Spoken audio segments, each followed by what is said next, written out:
Namaste, everyone. Bowing greetings to all of you, and I wish you a happy Makar Sankranti or Lohri or Maghi festival today.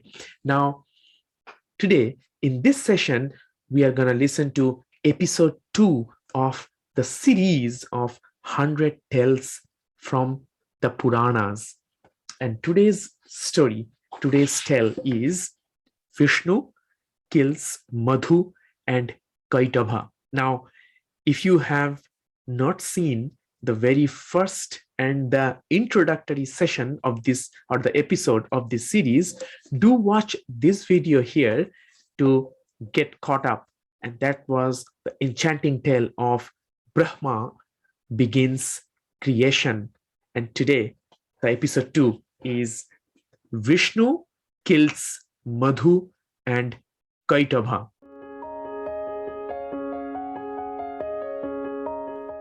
No sooner had Brahma brought forth the Vedas than two creatures crawled out from the earwax of Viṣṇu. One of them began craving for honey to satiate his hunger, and so got the name Madhu. Madhu in Sanskrit means honey. One of them began craving for honey to satiate his hunger, and so got the name Madhu. The other brother resembled an insect or Kita in Sanskrit and came to be known as Kaiṭabha. Unaware of where they were, they glanced around in utter confusion. Feeling famished too, they searched for means of sustenance. But all they could see was infinite water surrounding them. And if you remember, in the Brahma begins creation story or that tale, everything was surrounded by water where Viṣṇu was laying. Remember that? So here, but all they could see was infinite water surrounding them. Madhu and Kaiṭabha began feeding on this nourishing fluid and grew immensely mighty. As their bodies grew large, so did their heads, for they were now filled with arrogance. Supremely confident that they were the masters of this realm, the creatures began exploring the cosmos. As they wandered, they came upon Brahma sitting atop his lotus, Brahma, the father of creation. The brothers instantly confronted the creator. Who are you? How dare you occupy that floral seat meant only for the exalted? They growled in fury. Brahma kept quiet, which further inflamed them. Either come down and accept us as your sovereign, or prove your worth by defeating us in combat. Talking to the father of the creation of this cosmos, Brahma himself. Okay.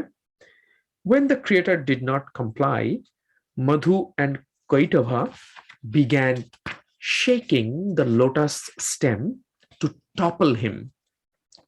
Poor Brahma clung to the flower, but the Vedas slipped from his hands. Gliding down, they fell one after the other through the cracks between the petals.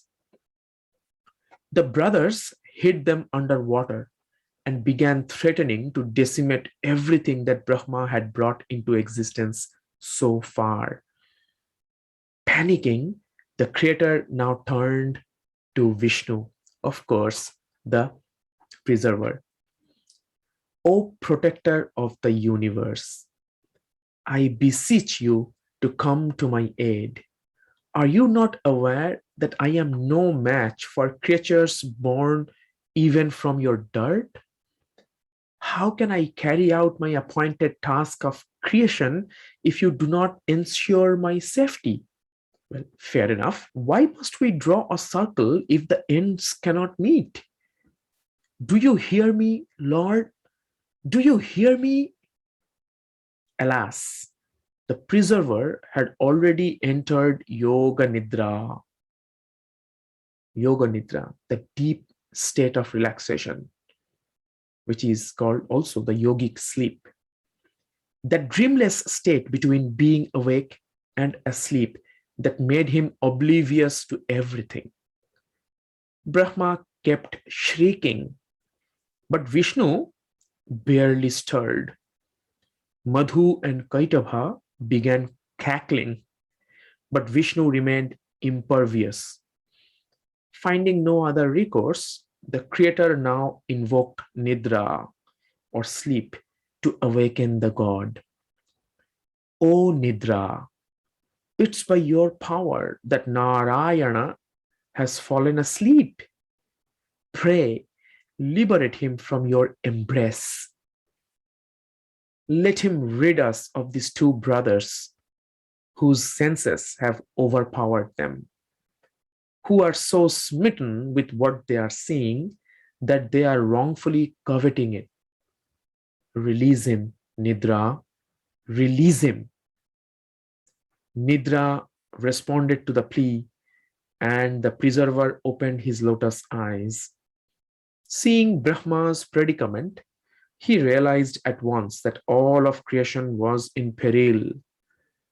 Viṣṇu immediately began assuming a new form to combat Madhu and Kaiṭabha.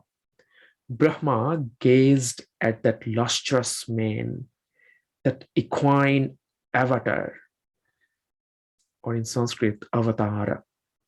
The god had become Hayagriva, the horse-headed one. As the battle raged, Viṣṇu found himself unable to slay the pair. When one brother would tire out, the other would engage. 5,000 years elapsed, and the preserver became completely exhausted. He fathomed now that physical strength would no longer work. These two creatures would have to be foiled using games of the mind. Laying down his mace, Viṣṇu folded his hands and addressed them in a tone most honeyed.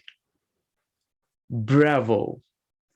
I bow before your skill. You both are truly incomparable, unconquerable. Paying homage to your power, I would like to grant you both a boon. Name anything and it shall be yours. A boon from you? Madhu and Kaiṭabha sneered. From a weakling who stands petrified before us, whose blue skin has turned even bluer out of fright? We are victors, and victors do not beg for boons.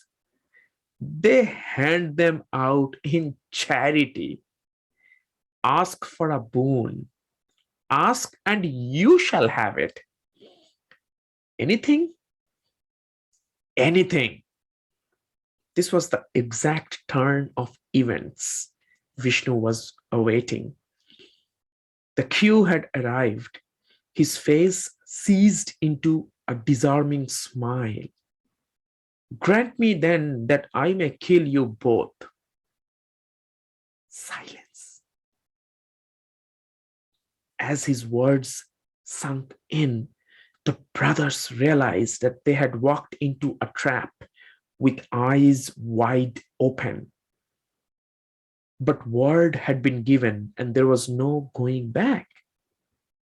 With death looming large, their instinct for survival kicked in. Looking down, Madhu and Kaiṭabha saw how the waters were stretching around them endlessly in every direction. Making one last bid to save themselves, they chorused, "You may take our lives, but on one condition. Slay us in a place where there is no water." The Hayagriva smiled again.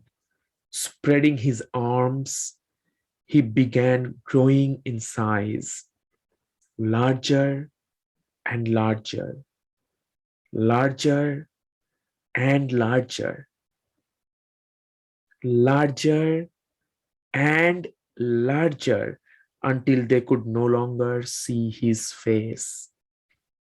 Only his form towering above the water like a blue mountain, blending with the blue sky. Placing Madhu and Kaiṭabha on each thigh, he beheaded them. Born from his ears, they perished on his thighs. Since Viṣṇu thus killed Madhu, he acquired the name Madhusudana. Looks like the more I create, the more forces shall arise to annihilate. Brahma said, keep saving us, Narayana, like you just did. Perhaps I did nothing, the preserver replied. Perhaps Brahmanda saved itself through me. Retrieving the Vedas, Viṣṇu now removed meda or fat from the corpses of both the brothers and instructed Brahma to use it to create land on earth. Hence, earth would be called Medini, and its soil would be considered unfit for consumption. The remaining portions of the two bodies disintegrated into 6 pieces each, forming the 12 seismic plates on the earth.